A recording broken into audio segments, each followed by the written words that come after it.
Hi friends, welcome to physics flyer the learner destiny. मैं और Rajshree Kabra welcome करती हूँ आप सबका ओनली ऑन फिजिक्स फ्लायर, जहाँ पर आज अपन बात करने वाले क्वांटम स्टैटिस्टिकल मैकेनिक्स के न्यू टॉपिक की, जिसका नाम है फर्मी डिरैक स्टैटिस्टिक।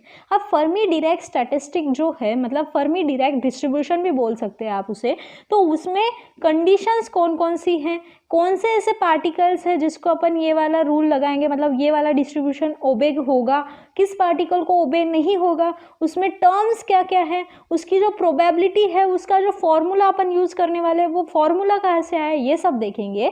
और इसके ही नेक्स्ट वीडियो में अपन क्या देखेंगे कि इसका जो प्रोबेबिलिटी का फॉर्मूला है, मतलब Ni = आपको जो कुछ भी मिलेगा वो कैसे फाइंड आउट हुआ, ये अपन नेक्स्ट वीडियो में देखेंगे। तो इंट्रोडक्शन एंड एक्सप्लेनेशन अपन इसमें देखेंगे। ओके, तो चलिए शुरू करते हैं। जो फर्मी डिरैक स्टैटिस्टिक है, उसका फर्स्ट पॉइंट क्या है कि the Fermi Dirac statistic the particle are indistinguishable. जैसे मैंने आपको बताया था कि जो मैक्सवेल बोल्ट्जमैन स्टैटिस्टिक है वो आइडियल गैस के लिए अप्लाई होता है। किसके लिए अप्लाई होता है? आइडियल गैस के लिए, जो क्या है, ऑब्जर्वेबल है। अब आइडियल गैस से छोटे जो गैसेस है जो ऑब्जर्व आप नहीं कर सकते हो, लाइक फोटॉन्स हो गए, फोटॉन्स या फिर ब्लैक बॉडी के जो ये है वो आप नहीं कर सकते हो। ओके, तो ये जो है आप क्या कर सकते हो, ऑब्जर्व नहीं कर सकते हो। तो ये जो सारी चीज़ें हैं वो किस में आती है? क्वांटम में आती है। ये जो आइडियल गैस है, गैस के बारे में बात कर रहे हैं, काइनेटिक एनर्जी के बारे में बात कर रहे हैं, वो किस में आता है? क्लासिकल मैकेनिक्स में आता है। Means classical means micro particles, micro means बड़े पार्टिकल्स, और quantum means micro particle means छोटे पार्टिकल। तो जब छोटे पार्टिकल्स की बात आई जो कि ऑब्जर्वेबल है, तब आप क्या करोगे? बीई स्टैटिस्टिक लगाओगे। कौन सा स्टैटिस्टिक लगाओगे? बोस आइंस्टाइन। फिर आपको ये कैसे समझेगा कि आपको क्या करना है? बीई के जगह ये वाला स्टैटिस्टिक लगाना है, फर्मी डिरैक। अब उसमें भी अगर कंफ्यूजन बढ़ता है, मीन्स अनऑब्जर्वेबल पार्टिकल्स, ये भी आप ऑब्जर्व नहीं कर सकते, फोटोन और ब्लैक बॉडी। बट अगर सपोज टू भी अपन एटम की बात करें तो एटम जो है वो अपन करेंगे बीई में। लेकिन अगर मैं एटम के अंदर की बात करूँ, माइक्रो, उसके भी माइक्रो के माइक्रो लेवल में मैं जा रही हूँ, यहाँ पर बात कर रही हूँ सपोज टू भी मैं इलेक्ट्रॉन की। ओके, उसके बाद में मैं बात कर रही हूँ न्यूक्लियस के बारे में। तो इन सब चीज़ों को डिस्ट्रीब्यूट करना है तो मुझे क्या करना पड़ेगा? फर्मी डिरैक स्टैटिस्टिक को यूज़ करना पड़ेगा। ओके, और यहाँ पर और एक कंडीशन ऐसी आती है कि एक पार्टिकल एक ही जगह लेगा, एक पार्टिकल जो है वो एक ही जगह लेगा। इसमें ऐसा कुछ नहीं है ना, इसमें ऐसा नहीं बोला मैंने कि एक पार्टिकल एक ही जगह लेगा, ऐसा कुछ नहीं है। इसमें नो रिस्ट्रिक्शन है। इसमें क्या है? नो रिस्ट्रिक्शन है। बट अगर क्वांटम में रिस्ट्रिक्शन आ गया, क्वांटम मैकेनिक्स में रिस्ट्रिक्शन आ गया, तो वो अपन लेंगे फर्मी डिरैक में। समझा आपको? ये क्लियर है? ओके, अब देखो, मैंने जो एग्जाम्पल पहले भी वीडियोस में लिया था वही मैं एग्जाम्पल यहाँ पर लेती हूँ। सपोज मेरे पास जो है 10th का क्लास है। ओके, अब 10th A का क्लास मैंने लिया था एग्जाम्पल में, MB के, और इसकी बात नहीं कर रही हूँ, अब मैं फर्मी डिरैक के बारे में बात कर रही हूँ। ओके, अब मेरे पास 10th A के बच्चे हैं, 10th B के बच्चे हैं और 10th C के बच्चे हैं। ओके, अब ये जो 10th के बच्चे हैं वो यहाँ पर असेंबली हॉल में बैठे वाले हैं। ओके, अब असेंबली हॉल में बैठे वाले हैं और इनके जो रोल नंबर्स हैं वो आर्बिटरी आए, उसमें ABCD ऐसा कुछ भी नहीं आया, सारे मिक्सअप आए। ओके, और ये सारे के सारे बच्चे अब बैठे वाले हैं। अब मुझे क्या करनी है? उनकी लेनी है ओरल एग्ज़ाम। अब ओरल एग्ज़ाम में क्या हो रहा है कि मैंने ग्रुप्स बना दिए। मैंने क्या कर दिए? ग्रुप्स बना दिए। अब ग्रुप्स बनाने के लिए मैंने क्या कर दिया? कुछ बच्चे A के लिए, कुछ बच्चे B के लिए, कुछ बच्चे C के लिए। अब A में भी मैंने क्या कर दिया कि कुछ बच्चे जो शार्प है वो लिए। ओके, उसमें से कुछ एवरेज स्टूडेंट को मैंने लिया और कुछ जो डल बच्चे हैं वो लिए। मीन्स क्या? मैंने इन सब का कॉम्बो करके एक ले लिया, कॉम्बो करके ले लिया। मीन्स अब मेरे पास जो ओरल एग्ज़ाम के लिए यहाँ पर बच्चे हैं, तो उसमें से 5 बच्चों को मैंने चूज़ किया। उसमें क्या हो सकता है? शार्प बच्चे भी हो सकते हैं, एवरेज बच्चे भी हो सकते हैं और डल बच्चे भी हो सकते हैं। ओके, अब मेरे पास ऐसे 5 डेस्क्स है। अब मैंने क्या कर दिया? एक एक बच्चों को एक एक डेस्क पर बैठा दिया। अब मैंने यहाँ पर क्या बोल दिया? देयर इज अ कंपल्शन कि एक बच्चा एक ही डेस्क पर बैठे, और मैंने क्या बोल दिया कि रोल नंबर दे दिए। मैंने बोला नहीं कि आपके मन से जाकर बैठो। फिर क्या करूँगी? जिन जिन का पट्टा है वो आगे पीछे बैठेंगे, मतलब एक में को पूछते आता है, तो मैं ऐसे करूँगी कि दूर दूर बैठाऊंगी, एक रिस्ट्रिक्शन ला लूँगी उनके ऊपर, वॉच ला लूँगी, रिस्ट्रिक्शन ला लूँगी, तो वो हो जाएगा फिर ऐसे कंडीशन में क्या होगा, फर्मी डीरेक। समझा? अब इसको मैं अच्छे से आपको एक्सप्लेन कर रही हूँ, मैंने सिर्फ एग्जाम्पल लेकर आपको एक्सप्लेन किया। ओके, तो आपको ये तो समझा कि इनडिस्टिंग्विशेबल पार्टिकल्स होंगे, उसमें कैसे पार्टिकल्स होंगे, इनडिस्टिंग्विशेबल, जिसको आप डिस्टिंग्विश ना कर पाओ। ओके, 10th के बच्चे बट सारे मिक्स हो गए, होशियार, डल, ए बी सी के सारे मिक्स हो गए, तो आप कर पाओगे क्या, नहीं कर पाओगे। ओके, फिर क्या है, applicable to the particle like electron and obeying a Pauli's exclusive principle. अब यहाँ पर जो है वो क्या होगा, पॉलीज एक्सक्लूसिव प्रिंसिपल को एप्लीकेबल है ऐसा करूँगी। अब मुझे क्या है, मेरे क्लास का रिजल्ट अच्छा भी आना चाहिए।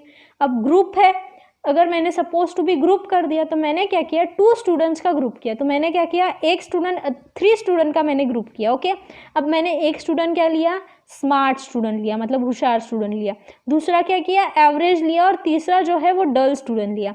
क्यों ऐसा किया, क्योंकि जब स्मार्ट और एवरेज स्टूडेंट डल को बीच में ला सकते हैं, एवरेज स्टूडेंट को स्मार्ट स्टूडेंट, मतलब तीनों मिलकर जब देंगे तब थोड़ा अच्छा रिजल्ट मिलेगा ना, मतलब एवरेज अच्छा निकलेगा उन तीनों का, है ना। स्मार्ट स्टूडेंट को जो आएगा वो उसको बताएंगे, एवरेज स्टूडेंट को जो आएगा वो। डल स्टूडेंट, कभी कभी ऐसा नहीं होता कि डल मतलब एकदम ही गया हुआ था, डल स्टूडेंट बोल सकते हैं अच्छे से, हो सकता है ना कि बोलने की अच्छी उनमें ये हो, तो ऐसे मिलाकर उनका एक ये बना, है ना। तो उसमें पॉलीज एक्सक्लूसिव प्रिंसिपल क्या होता है, जिसमें हाफ स्पिन हो, मतलब एक ऐसा तो एक ऐसा, तो वैसे ही मैंने लिया, एक स्मार्ट तो एक थोड़ा ढल, ऐसे मैंने ग्रुप्स बनाए। ओके, तो पॉलीज एक्सक्लूसिव प्रिंसिपल वहाँ पर हो रहा है, और कैसे पार्टिकल्स को अपन कर रहे हैं, इलेक्ट्रॉन लाइक पार्टिकल्स को वहाँ पर ले रहे हैं। ओके, अब यहाँ पर क्या है कि 1 particle occupy only 1 energy state. मैंने अभी यहाँ पर आपको बोला कि एक पार्टिकल जो है वो एक ही एनर्जी स्टेट ऑक्यूपाई करेगा। No 2 electron in 1 atom have same energy. और देखो, अब कोई भी 2 स्टूडेंट्स अगर मैंने लिए, तो एक स्टूडेंट एक ही जगह लेगा, दोनों भी स्टूडेंट की एनर्जी जो है वो सेम होगी क्या, नहीं होगी। अगर सपोज टू भी मैंने रैंकिंग निकाली, बच्चों का रिजल्ट लगा और रैंकिंग निकाली, तो फर्स्ट जो आएगा बच्चा और सेकंड जो आएगा वो डिफरेंट हो गया ना, क्योंकि उनकी एनर्जी डिफरेंट थी। ओके, अब एक ही क्लास में तो ऐसा तो कंपलसरी नहीं है कि एक क्लास के बच्चे सेम इसके होंगे, मतलब वो होशियार तो होशियार ही होंगे, ढ तो ढ ही होंगे, ऐसा कुछ है क्या, नहीं, उनकी एनर्जी जो है वो सेम नहीं रहेंगी। तो no 2 electron in an atom have same energy. 2 electron एक ही एटम के मैंने पकड़े, मतलब एक ही क्लास के 2 स्टूडेंट पकड़े, तो उसको सेम एनर्जी रहेंगी, ऐसा ज़रूरी है क्या, नहीं है। मीन्स वो सेम होशियार होंगे, वो ज़रूरी है क्या, नहीं है। मीन्स यहाँ पर अगर मैंने किसी भी एटम लिया, तो एटम का इलेक्ट्रॉन लिया, तो दोनों की भी एनर्जी सेम रहेगी, ऐसा कंपलसरी है क्या, नहीं है। समझा?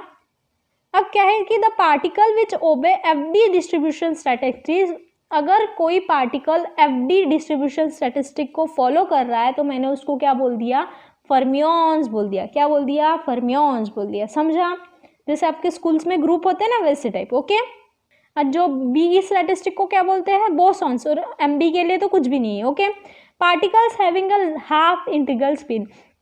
अब यहाँ पर क्या है कि पार्टिकल की जो स्पिन होगी वो क्या होगी, हाफ इंटीग्रल स्पिन में होगी, मतलब -½ +½ जैसे आपको पता है इलेक्ट्रॉन का स्पिन क्या होता है, -½ एंड +½ मीन्स क्या कि जो स्पिन है वो हाफ, 3/2, 5/2 ऐसे ही होगी। समझा? मतलब ये हाफ इंटीग्रल स्पिन में ही होगा। ओके, क्लियर है यहाँ तक? Fermions have asymmetrical wave function. Asymmetrical wave function है, देखो अब मैंने यहाँ पर स्पिन की बात की, तो एक ऐसा है तो एक ऐसा है, मतलब सिमेट्री है क्या उसमें, नहीं है। तो photons have asymmetrical wave function. Wave function क्यों बोला, क्योंकि अपन क्वांटम की बात कर रहे हैं। अब क्वांटम में पार्टिकल क्या शो करता है, वेव नेचर शो करता है, वेव नेचर भी तो शो करता है ना, तो वही बात यहाँ पर हुई। समझा आपको? अब दस द फर्मी डिराक स्टैटिस्टिक की जो कंडीशंस है वो क्या है, देखो अब कंडीशंस क्या है यहाँ पर कि द पार्टिकल आर इनडिस्टिंग्विशेबल। मैंने जैसे आपको बताया कि पार्टिकल आप डिस्टिंग्विश नहीं कर सकते हो, but there is no restriction between different way in the N I particle are chosen. अब वहाँ पर जो है कोई भी टाइप का डिस्ट्रीब्यूशन करने के लिए रिस्ट्रिक्शन नहीं है। अब रिस्ट्रिक्शन नहीं है मीन्स देखो यहाँ पर क्या बोला मैंने कि मेरे पास 5 डेक्सेस है। ओके, अब 5 डेस्क में मैं एक बच्चे को एक ही डेस्क पर बैठाऊंगी, ये मैंने रिस्ट्रिक्शन बोला। लेकिन मैंने ऐसा बोला क्या कि जो स्मार्ट बच्चे हैं वो सामने बैठेंगे और 10 बच्चों को मैंने पीछे डाल दिया, ऐसा कुछ रिस्ट्रिक्शन है क्या? नहीं। अब बच्चे क्या है, मिक्स है, उसमें कोई रिस्ट्रिक्शन नहीं है। हाँ, एक बच्चा एक ही इस पर बैठेगा, ये रिस्ट्रिक्शन भले ही होगा, लेकिन ऐसा रिस्ट्रिक्शन तो नहीं है। मीन्स क्या कि there is no restriction between different ways, कोई भी वे में मैं उसको डिस्ट्रीब्यूट कर सकती हूँ, मेरे ऊपर है वो डिपेंड कि मैं कौन से वे में उसको डिस्ट्रीब्यूट करूँगी। ओके, अब द सब लेवल और द सेल में कंटेन 0 और 1 पार्टिकल, ऑब्वियसली GI इज। अब मैंने क्या बोला कि एक डेस्क पर एक ही बच्चा होना चाहिए। कितने बच्चे होने चाहिए? एक बच्चा होना चाहिए। अगर कोई बच्चा एब्सेंट हो गया तो या फिर बीमार हो गया तो वहाँ पर क्या हो गया? 0 बच्चा होगा। सपोज टू बी अब क्लास पे है, आपका एग्जाम हॉल है। अब एग्जाम हॉल में क्या होता है, कोई बच्चा एब्सेंट होता है तो आप जाकर उस एब्सेंट सीट पर बैठते हो क्या? नहीं बैठते हो। वो सीट क्या हो रहती है? खाली रह जाती है। उसके सामने का रोल नंबर बैठ जाता है, पीछे का रोल नंबर बैठ जाता है, वो वाली सीट खाली रह जाती है। वैसे ही यहाँ पर होगा, अगर आपकी सब लेवल्स में कोई नहीं रहेगा या फिर एक जन रहेगा, मतलब क्या कि एक पार्टिकल रहेगा या फिर कोई भी नहीं रहेगा। समझा? मीन्स क्या कि जो GI है वो ऑब्वियसली NI से क्या होगा? हमेशा बड़ा या फिर इक्वल्स टू होगा। समझा? The sum of energies of all the particle in the different quantum groups taken together constitute the total energy of the system. जो एनर्जीज है वो अलग अलग इसके अगर ग्रुप से ली तो टोटल एनर्जी जो है आपको क्या मिलेगी? ग्रुप 1 के एनर्जी के प्लस, ग्रुप 2 के एनर्जी के प्लस, ग्रुप 3 के एनर्जी के प्लस, ग्रुप 4 के एनर्जी के प्लस। ये तो ऑब्वियस सी बात है। समझा? आपको ये सारा कुछ समझा? क्लियर है यहाँ तक? ओके। अब इसका जो फॉर्मूला, प्रोबेबिलिटी का फॉर्मूला है वो अपन कैसे फाइंड आउट करेंगे ये देखेंगे, और फिर अपन जो डेरिवेशन है वो नेक्स्ट वीडियो में देखेंगे। अब जो आपका फॉर्मूला है वो ये आया, आप क्या ले रहे हो? GI factorial upon NI factorial GI minus NI factorial. अब ये आप क्या कर रहे हो? यूज कर रहे हो। अब देखो यहाँ पर मैंने क्या बोला कि सपोज टू बी 1 2 3 4 और 5। ओके, मेरे पास ये 5 ग्रुप्स है। ओके, सब ग्रुप्स है। ओके, और मेरे पास जो 5 स्टूडेंट है, suppose to be A B C D और E, ये मेरे पास 5 स्टूडेंट्स। ओके, या पार्टिकल्स पकड़ो, कुछ भी आप पकड़ सकते हो। अब A जो है वो मैं A को यहाँ पर यहाँ पर यहाँ पर यहाँ पर या फिर यहाँ पर कहीं पर भी बैठा सकती हूँ। मतलब A को बैठाने की जगह क्या होगी मेरी? G of I। A को मैं I मतलब ये 1 2 3 4 5 ऐसे I है मेरे पास, तो I तक मैं कहीं पर भी बैठा सकती हूँ।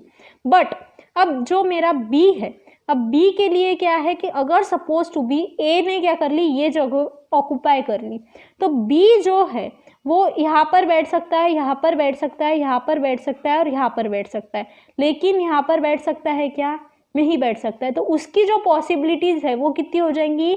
GI minus 1, GI minus 1। समझा?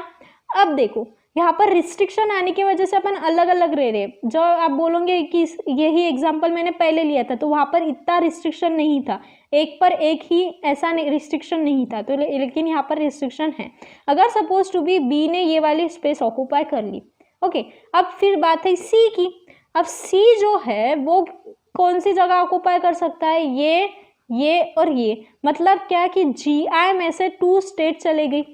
वैसे ही अगर मैं मेरी ज़्यादा स्टेट्स अगर मैंने ली, NI स्टेट्स है मेरे पास, तो NI स्टेट्स मीन्स क्या कि NI माइनस 1 स्टेट्स तक वो ले सकता है। मतलब एक जगह तो रहेंगी, मेरे पास कितनी जगह है? NI जगह है, तो NI में से एक तो जगह रहेंगी, मतलब NI माइनस 1। तो यही मैं क्या करूँगी? GI में से माइनस करूँगी, तो GI का minus of NI minus of 1 मतलब क्या हो जाएगा मेरा? GI minus 1 GI minus 2 dash dash dash GI minus NI minus minus plus 1।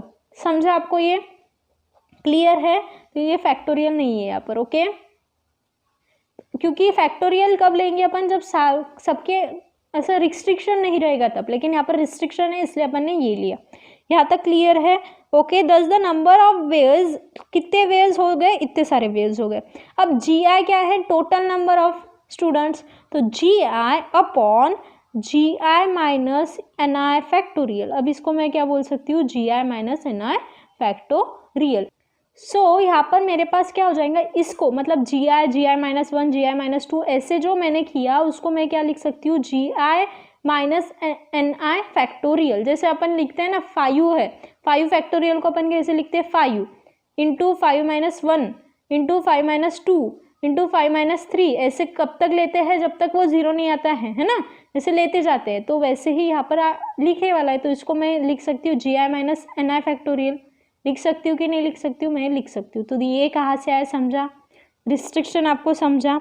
अब ये जो है ये सिर्फ एक के लिए है, मतलब ए के लिए उसकी उतनी पॉसिबिलिटीज़ है, उतनी पॉसिबिलिटीज़ किसके लिए, ए के लिए। तो सबके लिए क्या हो जाएगा, मल्टीप्लायर लगेगा, मतलब क्या, समेशन लगेगा। तो ये हो गया summation of G I minus N I factorial. तो इसी का यूज करके अपन निकालने वाले हैं प्रोबेबिलिटी डिस्ट्रीब्यूशन का फॉर्मूला। ओके मतलब प्रोबेबिलिटी डिस्ट्रीब्यूशन के फॉर्मूले से एन आई की वैल्यू अपन फाइंड आउट करने वाले हैं। तो उसके लिए मिलना पड़ेगा आपको नेक्स्ट वीडियो में। तब तक के लिए stay tune for the next video. Like करना, कमेंट करना और सब्सक्राइब करना ना भूलिएगा, और फिजिक्स फ्लायर को ऐसे ही प्यार देते रहिएगा। Thank you very much for watching this video. Next video में अपन देखेंगे derivation for the Fermi Dirac statistic. Okay.